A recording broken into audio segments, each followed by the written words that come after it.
Šilėnų dviračių centras pristato. Už poros mėnesių ateina jau pavasaris ir aš manau, kad jums reikės atnaujinti savo esamą dviratį. Tai kuris bus geresnis variantas? MTB, gravelis arba plento dviratis? Žiūrėkite mūsų video ir sužinosite visą tiesą. Sveiki gerbėmėje, tęsiam dviračių temą ir šiandien mes esam svečiuose parduotuvė S-Sportas. Kaip žinote, čia yra viena iš didžiausių ir geriausių Vilniuje parduotuvių ir bendraujam su dviračių ekspertu. Jo vardas Petras Andrašiūnas. Sveiki, Petrai. Sveiki, Valentinai. Gal pradėsim tada iš karto nuo dviračių ir galbūt pagrindinis klausimas kol kas yra toks. Kokius dažniausia dviračius perka žmonės? Tai šiai dienai populiariausias dviratis turbūt kaip ir visur yra gravel tipo dviratis, tai čia suaugusiems. Ir aiškus, pagal kiekį tai daugiausiai yra perkama vaikiškų dviračių. Tai dvi kategorijos turbūt vaikams yra vaikiški dviračiai, o suaugusių, jeigu žiūrėsim jau pagal segmentą, tai populiariausias turbūt bus gravel tipo dviratis. Kokiam tikslui geriausia tinka plento dviračiai, o kokiam MTB arba graveliai? Tai kaip ir pats segmento pavadinimas išduoda, tai plento dviratis bus pritaikytas važiuoti asfaltų lygiais keliais ilgesnius atstumus. MTB tai angliškai mountain bike, kas lietuviškai reikštų kalnų dviratis. Tai dviratis pats universaliausias, geriausiai tinkamas važiuoti bet kokiu paviršiumi ir gruntu. Ar tai būtų miško keliai, ar miško takeliai, ar šaknytos ežerų pakrantės, tu visur galėsi lengvai su juo pravažiuoti. Ar tai būtų šlapias kelias, ar išdžiūvęs Dzūkijos smėlynas, tu taip pat vienodai gerai su juo važiuosi. Ir jūsų paminėta jau ir mano minėta gravel kategorija, tai tikriausiai lietuviškai vadintųsi žvyro dviratis. Tai, sakyčiau, yra mūsuose paplitęs labiausiai tas padidinto pravažiuojamumo plento dviratis. Mes turėtume jį tokį Lietuvoje. Tai reiškia, kad turime beveik plentinį dviratį, su šiek tiek aukščiau pakeltų rėmų, su šiek tiek ilgesnė ratų baze, su platesniam padangom, bet išlaikantį tą patį žemą vairą, žemą sėdėseną ir leidžiantį jums važiuoti toliau ir ilgiau. Leidžia pasiekti didesnį greitį ir tai yra kaip ir populiarus ir naujų lenktynių žanras toksai, tai pakankamai universalus dviratis. Irgi daugeliui tinkantis kaip vienas dviratis viskam.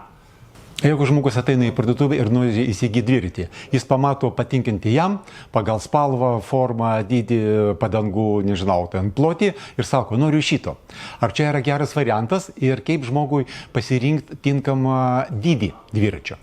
Tai jeigu jau žmogus atėjo į parduotuvę, stovi prie dviračio, jį baksnuoja ir sako, aš noriu šito dviračio, tai tikriausiai neturėčiau labai priešintis ir sakyti, prašau, duokit savo pinigus, imkit šitą dviratį. Ateina žmogus į parduotuvę, nežinodamas, tai dalis žmonių yra tokių, kurie sugalvoja, kad jam reikia dviračio. Tada mes pasikalbam, kur jisai važinės ir kam jis tą dviratį naudos, pagal tai parenkam. Yra dalis žmonių, kurie ateina ir žino, kad jam reikia konkrečios kategorijos dviračio. Tarkim, plento dviračio, kalnų dviračio, miesto tipo dviračio, elektrinio miesto dviračio, gravelio dviračio ar vaikiško dviračio. Tai tada tu jau turi siauresnį pasirinkimą, iš kur jūs su žmogum diskutuojat, ką jisai renkasi. Ir trečia turbūt kategorija, kurių turbūt yra mažiausiai, kurie ateina, beda pirštų ir sako, man reikia šito dviračio. Ir tada jau, kai žmogus žino, kad jam reikia šito dviračio, jau tada kitas klausimas yra dviračio dydis. Kaip pasirinkti dviračio dydį, tai pirminis turbūt parametras tai yra žmogaus ūgis, kiek jisai yra išaugęs, išstypęs.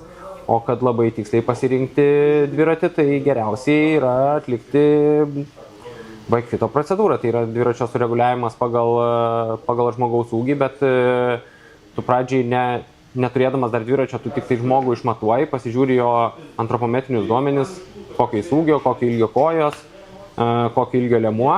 Ir turint tuos parametrus, mes tada galim lengviau parinkti tinkamą dydį dviračio. O kaip būti su kintamu ūgiu? Vaikai? Neišvengiamybė, kad tu turi tinkamą dviratį 1 ar 2 metams ir viskas. Dviratis yra vaikiškas išaugamas. Dėl to tų dviratukų ir yra 14 colių ratais, 16 colių ratais, 20, 24, 26 arba jau paauga vaikai, tai tada būna dar didesnis. Kas svarbu su vaikais, tai kad jų ūgis dar nėra pagrindinis parametras, nes būna, sakykim, vaikams ištysta rankos, anksčiau ilgesnės pasidaro kojas, ilgesnės, ta prasme, augimas nėra visiškai proporcingas. Ir tas vaikas nors pagal ūgį dar tiktų jam tas dviratis, bet jo kojos gali būti jau ant tiek ilgos, kad jis tiesiog nebeturi vietos ant dviračio kaip tą koją pakelti ir nuleisti ir sulenkti.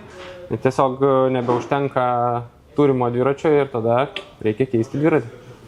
Sekantis klausimas dėl dviračių medžiagos. Kiek aš žinau, yra karbonai, yra aliuminiai, yra metaliniai. Pas mus turbūt plieninio nėra nei vieno dviračio, tai yra pigiausia dviračių kategorija, kuri yra iš plieno. Tai pagrinde vyrauja aliuminis ir anglies pluoštas. Tai visi pigesni arba vaikiški dviračiai, tai kaip taisyklė bus aliuminiai, visi brangesni dviračiai bus anglies pluoštas. Yra egzotikos mylėtojų, kurie renkasi titaninius rėmus jungtus su anglies pluoštu ir panašiai, bet čia jau toks yra labiau nišinis produktas ir ne kiekvienam. Ir aš asmeniškai bent jau nematau didelių privalumų būtent tokio rėmo pasirinkime. Kas liečia, sakykim, anglies pluoštą arba, liaudiškai sakant, karboną prieš aliuminį, tai karboniniai rėmai būna, gamintojams pats karbonas duoda savybę ir galimybę padaryti rėmą skirtingų savybių. Tu turi vieną rėmą ir tu jį padarai, kad jisai būtų ties vairo kolonėlė, ties centriniais guoliais, ties galinė ašim, kad jis būtų absoliučiai kietas ir nejudėtų į kairę dešinę, kai atsistoja minti, kad jisai nesiubuotų ir nesilankstytų.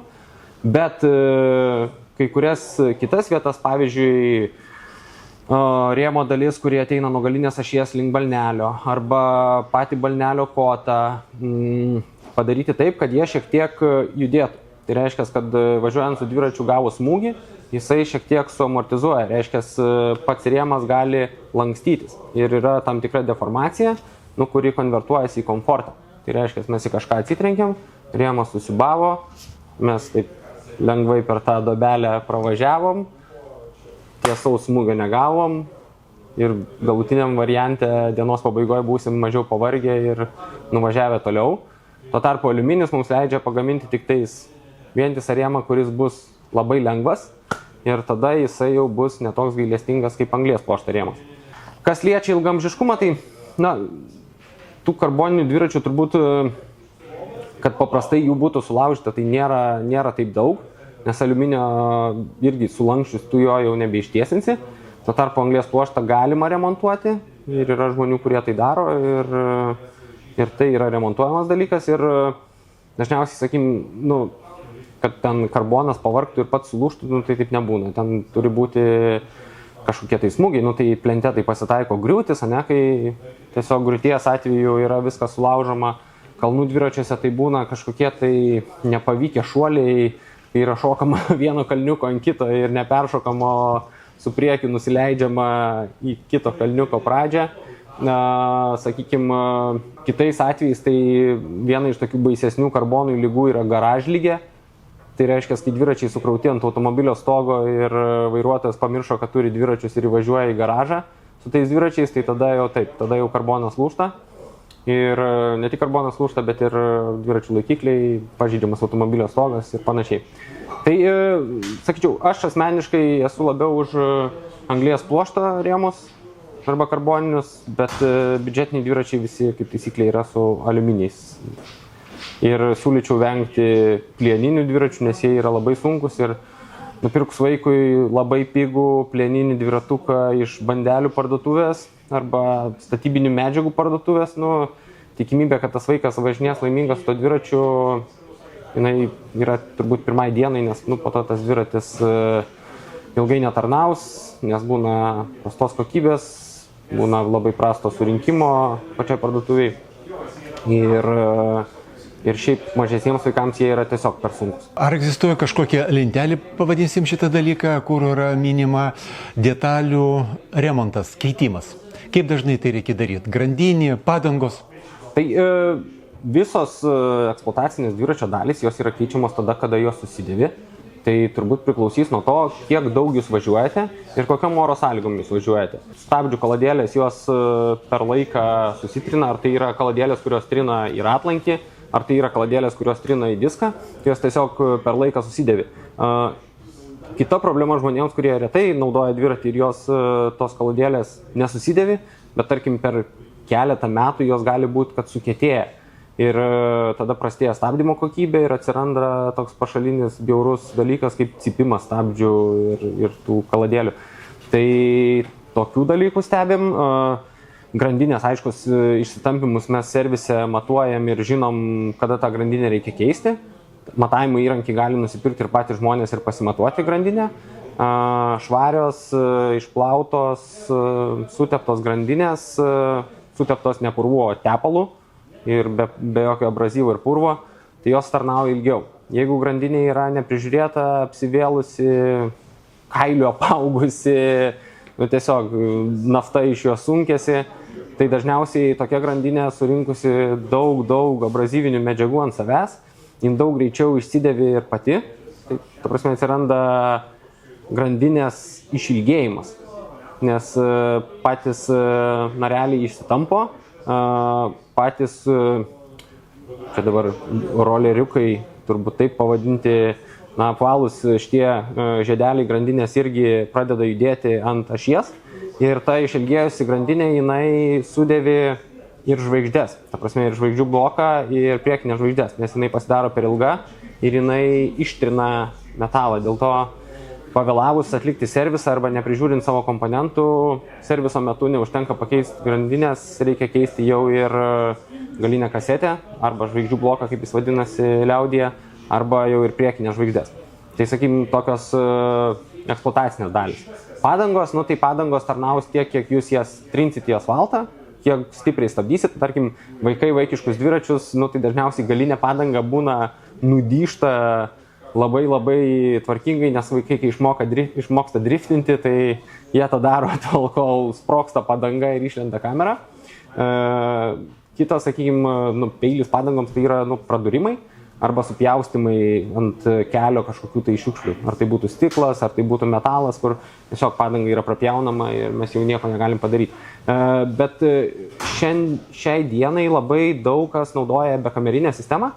Tai reiškia, kai padanga yra montuojama ant ratlankio ir tarp ratlankio ir padangos nebeturim kameros, o yra užpilta specialių skysčių, kuris smulkius pradurimus tiesiog užklijuoja. Ši sistema leidžia jums išvengti smulkių pradurimų ir kameros keitimų dažniau. Ir taip pat yra eliminuojama trintis tarp padangos ir kameros, dėl ko pats ratas tampa greitesnis. Plus kameros dar išmetimas iš ratų sistemos, jis leidžia padangai turėti tą jos natūralią jos formą ir tūrį. Dėl ko jos maloniau važiuoja per kliūtis, tau lengviau valdyti dviratį. Tai pliusų yra pakankamai daug šitoj sistemai. Aiškus, pagrindinis minusas tai, kad tas skystis yra teplus, jeigu ten prasidūrėm, apsitaškėm, vėlgi ten iš rūbų tu jo neišskalbsi, karts nuo karto reikia patikrinti, kiek jo yra likę padangoj, žiemą dviračių nenaudojant jisai išdžiūsta.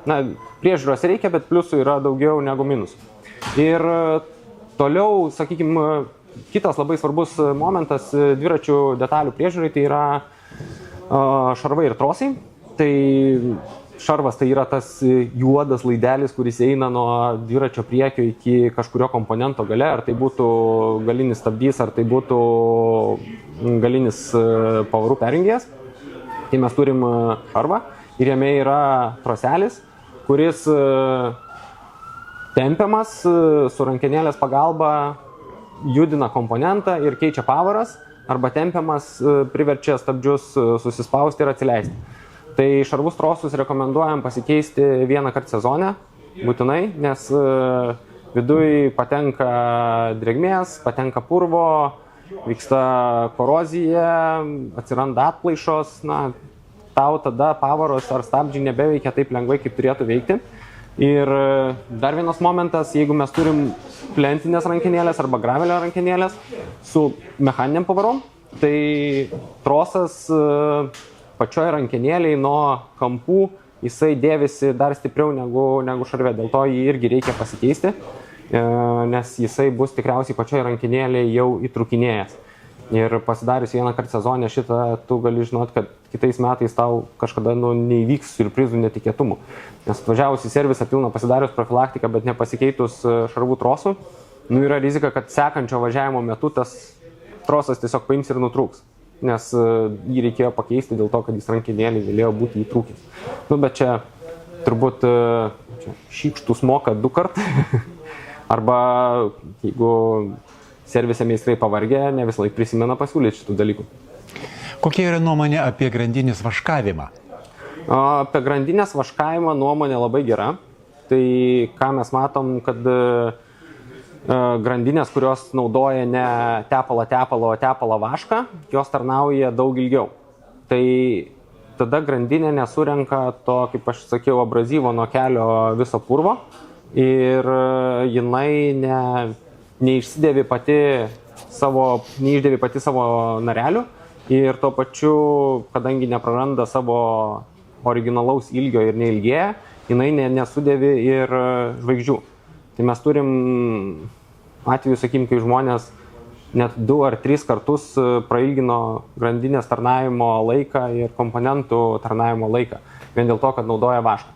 Kas svarbu su vašku, tai kad prieš pradedant naudoti vašką, jūs turit pašalinti visą tą konservavimo tepalą arba naudotą tepalą, tai mes servise tam naudojam ultragarso vonelę plovimui, tai reiškia, tada mes viską išsiplaunam idealiai. Parduodant naujus dviračius brangesnius mes klientams visą laiką rekomenduojam tą pasidaryti procedūrą, nes kol komponentai yra nauji, tai tau užtenka išplauti tik tais grandinę nuo konservavimo tepalo, bet tau nereikia plauti visų žvaigždžių, kasetės, galinio permetėjo ratukų nuo to purvo, kurį surinktų tas jau tepalas ir padengtų. Vienintelis turbūt minusas su vašku yra tai, kad pati sistema veikia garsiau kažkiek. Nes su tepalu vis tiek pati grandinė sukasi tyliau, su vašku jinai yra garsesnė. Bet vėlgi, kaip ir su bekamerinė sistema, taip ir su vašku, pliusų yra labai daug. Ir šiai dienai, sakyčiau, jums nebereikia naudoti po vieno populiaraus vieno gamintojo to vaško. Mes turim begalės gamintojų, kurie dabar jau gamina tą patį vašką.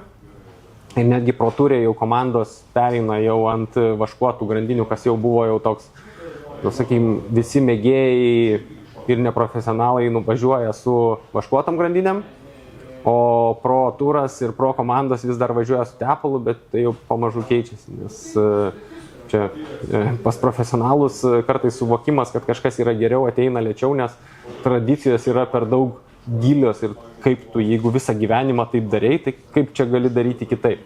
Bet ir ten pamažu yra pokyčiai ir jie, sakyčiau, yra naudingi. Šiaip didelis privalumas yra tai, kad vaškuota grandinė prilietus tu neišsitepi visas. Nes tepalų purvina grandinė, jeigu mes priliečiam, ar su rankomis, ar su rūbais, ar su koja, tai tada užtrunka, kol išsiplauni. Ypač tiems, kas turi namuose vaikų, kurie mėgsta paremontuoti dviračius, kol dviračiai stovi kažkur tai garaže ar sandėliukė priparkuoti, tai jie tikrai irgi gali tą grandinę čiupinėti ir tu žinai, kad jisai nebus visas po to kaip konkretys juodas tas vaikas. Ar yra labai didelis skirtumas, ar mes naudosim tepalą su vašku, arba vyrinsim tą grandinę voneliai su vašku? Tai mes kalbam apie tą patį vašką, tik tais vienas yra skystoj formai, taip, kuris yra vaškas ištirpdytas kažkokiam tai skiediklyje, kurį mes užnešam ant grandinės. Ir kitas aplikavimo būdas yra kaip ant slidžių dėti karštą vašką, tai taip pat ir grandinę merkti į karštą vašką. Tai, sakyčiau, pačiai grandiniai skirtumo jokio, bet vartotojai tai yra tai, kad karštai išvirta grandinė po karšto vaškavimo, jinai tarnauja ilgesnį laiką tas sutepimas negu paprastas užtepimas. Tai sakykime, jeigu mes žinom, kad važiuosim labai blogų orų per blogas sąlygas, tai geriau būtų tą grandinę karštai vaškuoti, negu tiesiog patepti vašku, nes tas karštas vaškavimas jisai tarnauja ilgiau. Tiesiog karšto vašku, kai tu pamerki grandinį į tą išlydytą karštą vašką, jis patenka į visas įmanomas grandinės ertmes. O kai mes tepame lašiukais, tai gali būti kažkiek tiesiog praleisti. Aišku, tu gali tą procedūrą kartoti, kai išdžiūva ten 2 ar 3 kartą, tai tu kažkiek tai priartinsi tą padengimą šitų vaškų, bet vis tiek geriausias bus tas išvirinimas karštam vaške.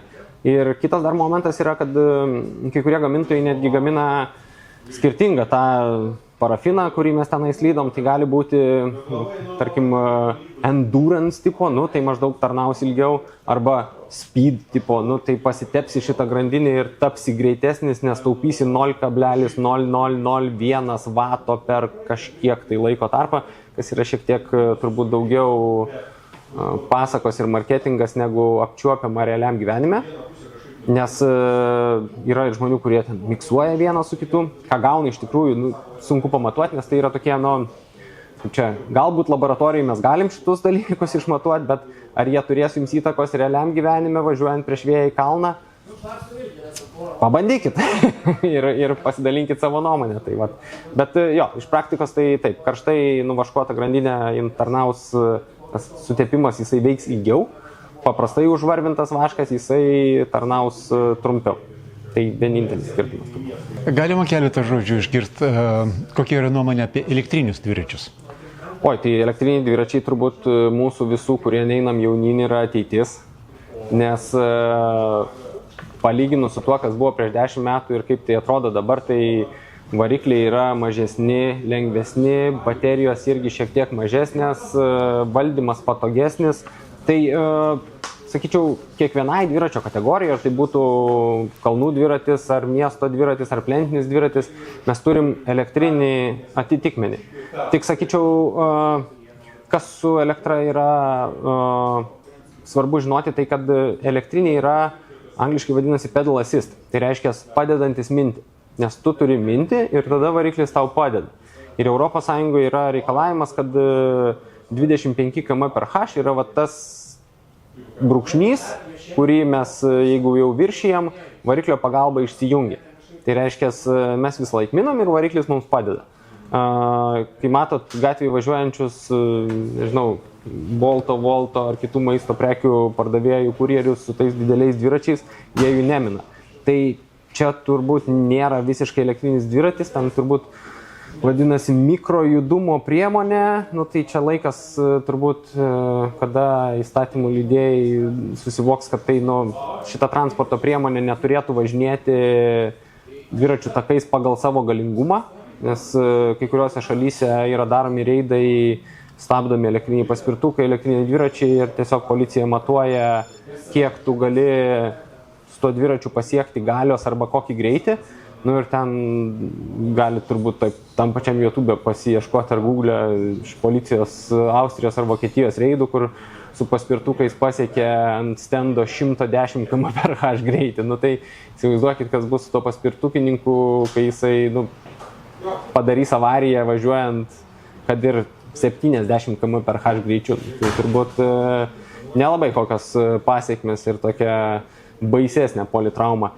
Tai grįžtant prie normalių dviračių, kurie yra tie pedal assist, tai sakyčiau, kad labai viskas fainiai atrodo, nes kadangi viskas mažėja ir svoriai mažėja ir tada tas dviratis elektrinis, jisai jau pasidaro savo dinamiką panašus į dviratį. Nes ankstesni tie elektriniai dviračiai, jie tiesiog jausmas būdavo kaip lengvo motociklo.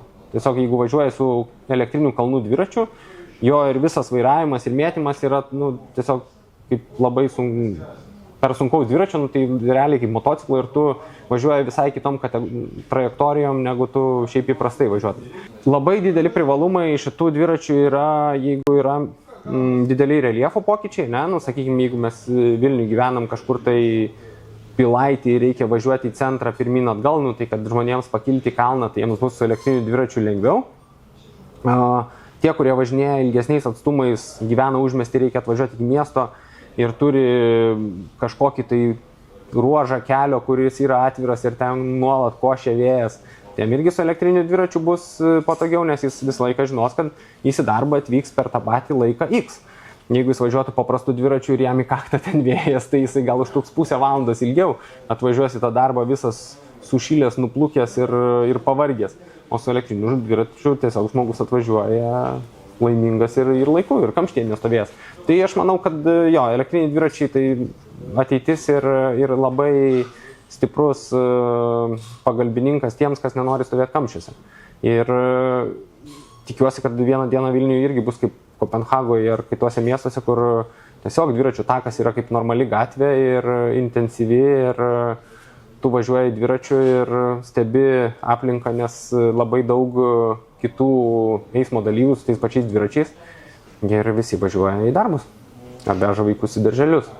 Tai ir nesėdi kamštyje automobilyje ir nesidažo, ten neskrolina telefone, o leidžia laiką produktyviai. Kokias dažniausiai klientai daro klaidos perkant dviratį? Turbūt, ką mes matome čia servise ir BikeFit'e, tai žmonės dažnai perka ne dviratį, o perka kainą. Tai vienas dalykas, kad kartais nusiperka tai, ko jiems gal ne visai reikia, nes buvo labai gera kaina. Ir pagrindinė klaida tai yra dviračio dydis. Nes kartais renkantis gerą kainą ne visą laiką yra pagalvojama apie dydį ir pardavėjai, kurie žaidžia ant kainų, jiems kaip ir nesvarbu, kaip tas žmogus jausis ant to dviračio, ar jam bus patogu ar ne, jiems svarbu parduoti dviratį. Dar ką matom, sakykime, savo servise, tai yra daug dviračių perkamų ne dviračių parduotuvėse, o kažkur tai internetu. Tai vienas dalykas, kai kurie gamintojai sukuria iliuziją, kad jų yra dviračiai puikiai surinkti ir tu išsitrauksi pats ją iš dėžės ir jau pasuksi atsuktuvą ir važiuosi. Bet realybė yra kita ir kokybė iš tikrųjų nėra tokia, kaip gamintojas teigia.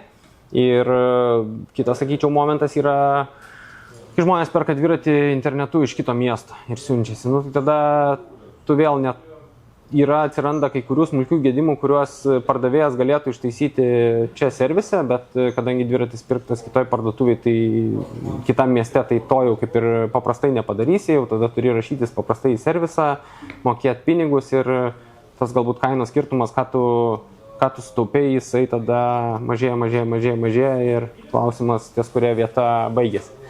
Nes dažniausiai tai yra, kad žmonės perka internetu, tai nusiperka ne to dydžio dviratį ir blogai surinktą arba nesurinktą dviratį. Tai tada jisai ir turi nepatogų važiavimą dėl to, kad dviratis ne to dydžio ir prastai veikiančius komponentus dėl to, kad dviratis nebuvo surinktas.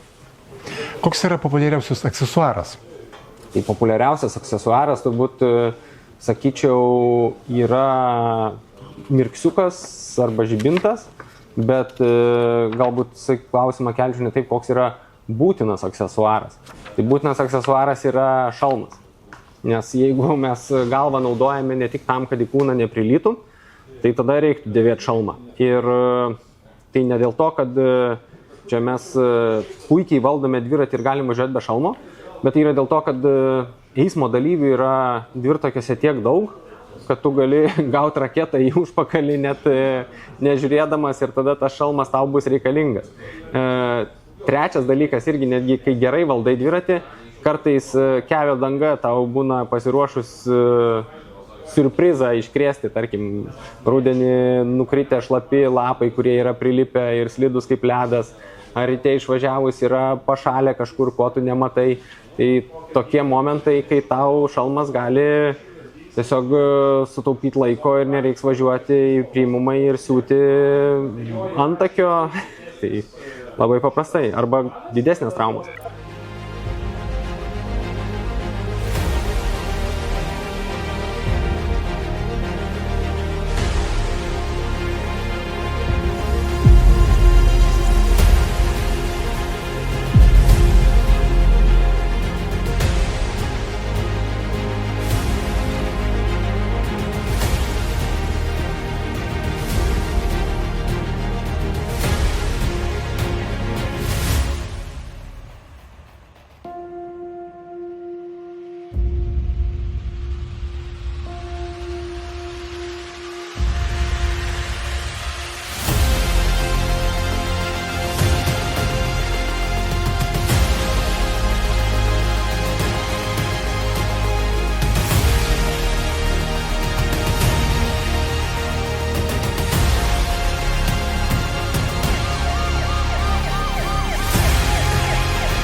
Šiaip dar kas yra svarbu, sakykim taip, irgi kai kurių Seime dabar yra priimtas šitas įstatymas privalomas, šalmas visiems mikrojudumo transporto priemonės valdytojams. Nu, tai reiškia, jeigu jūs paspirtuku važiuojat, jūs turite būtinai turėti šalmą. Bet kas yra svarbu su paspirtuku, kadangi mes stovim ant priekinio rato ašies ir dažniausiai kritimas yra iš karto tiesiai, mūsų rankos yra ant vairo ir mes jų jau nebeištiesim, tai mūsų paprastas dviračio šalmas, vargiai ar apsaugos. Mums tada reikia taip vadinamo full face šalmo, tai reiškia šalmas, kuris yra pilnai dengiantis veidą ir yra su žandikauliu apsauga. Tada su tokiu jau kritus paspirtuku tu gali tikėtis išvengti didesnių traumų. Nes paprastai krentant, tai tu gali stipriai susižaloti. Su dviratininkais iš tikrųjų paskutiniais metais tai yra labai gera tendencija, nes iš tikrųjų, kada dviratininkai pradėjo naudoti šalmus, kada antkelius, ant alkūnių, kada apsaugas, tai tos traumos iš tikrųjų tai sumažėjo. Sumažėjo, kuria prasme? Sumažėjo tai, kad jų sunkumas palengvėjo ir veidų kaulų lūžimai, kur būdavo multikompleksiškai, jeigu tai lūžta nuo viršaus iki apačios, jau šitų traumų yra retenybė. Dažniausiai pasibaigia minkštų audinių sužalojimu arba lengvais dantų vainikų lūžimais, kurie iš tikrųjų ten atstatomi plombinėmis medžiagomis ir iš tikrųjų pacientas gali labai greitai grįžti į gyvenimą, į darbingą gyvenimą. Aišku, jeigu paimsim tą patį Boltą, jisai turi daug kur labai greičio ribojimų. Jeigu važiuoji kažkur tai Vilniuje Gedimino prospekte, man atrodo, yra leistinas maksimalus jo greitis 12 km/h. Tai 12 km/h yra toks greitis, kaip dauguma mėgėjų bėga, tai paprastai. Čia jau yra toks saugus, kur tikėtina ant tokio greičio jau griuvus tu spėsi sureaguoti arba nebus pasiekmės tokios skausmingos. Bet tikrai matosi daug tų laukinių paspirtukų, kurie ten, čipuoti ar be jokių ribotuvų, kai žmonės lekia tokių greičių didelių ir be šalmų, tai iš tikrųjų toks yra, brangi rizika, brangi tokia, sakyčiau, ir nereikalinga. Ar yra kažkokie paskaičiavimai, kiek vidutiniškai geras dviratis gali tarnauti? Sakyčiau taip, vidutiniškai yra skaičiuojamas dviračio tarnavimo ciklas 5 metai mechaniniam ir 8 metai elektriniam. Tai toks yra maždaug gamintojai skaičiuoja, kad 5 metus žmogus panaudos dviratį ir po 5 metų jisai norės atsinaujinti, įsigyti naują ir tai nereiškia, kad tam dviračiui kažkas bus jau blogai. Jis tiesiog keis dviratį į kitą, o tą savo parduos, atiduos. Tai čia yra toks standartinis skaičiavimas. Tai pats dviratis jisai yra komponentų visuma, Tai, sakykim, kažkurie komponentai susidėvi greičiau, kažkurie lėčiau, kažkuriuos mes būnam priversti keisti dėl to, kad sulaužėm, ar norim pasilengvinti, pasidaryti geresnį. Tai tokio vieno atsakymo nėra ir aš pritarčiau tam gamintojų produkto ciklui, 5 metai, tai tikriausiai yra tas laikas, kur Valentinas sugalvos po 5 metų, kad aš jau tą savo aliuminį taip myliu, bet gal aš būčiau greitesnis su karboniniu dviračiu ir karboniniais ratais. Ir tada jau prasideda galvojimas ir grįžtam prie to pačio, kur ateinat ir sakot, kokio dviračio man reikia, o kokį dviratį jūs turit jau. Ir tada kalbam. Tai sakyčiau tas. Ir ką bent jau dviračių pramonė, kur tokį turėjo sunkumą, kad jie iš pradžių tą 5 metų ciklą taikė ir elektriniams dviračiams. Bet kadangi elektrinis dviratis yra brangesnis, jis yra daugiau kaip po transporto priemonė, tai ten pamatė, kad tas 5 metai neveikia ir kad realybėj vakarų Europoje bent jau jie išskaičiavo 8 metai, kad yra dviračių ciklas. Tai čia šitie skaičiai, ką aš tikiu, yra vakarų pasaulio skaičiai. Mes nekalbam apie, tarkim, Pietryčių Aziją, kur yra visai kita dinamika. Tam, sakykim, dviratis ir motoroleris ten yra, kultūros ar tiesiog kiekvienos šeimos galbūt vienintelė transporto priemonė, tai ten šiek tiek kitaip, nes ten yra apie transportą dviratis. Lietuvoje dėja, kad įvyko sovietmetis, kuris dabar vėl čia mums gresia kažkokiais tai būdais, tai tas dviratis buvo nustumtas į pašonės ir tas mūsų rytų kaimynas ten labai mėgsta, sakykim, didelė mašina ir čia viskas fainai. o dviratis tai čia nelygis. Tai iš vakarų Europos vėl tai ateina, kad dviratis yra gerai, o mašina yra sau. Atsarginis variantas. Nu, toks jau jo. Nu ką, gerbimieji, šiandien galbūt baigim pokalbį ir susitiksim kitą kartą.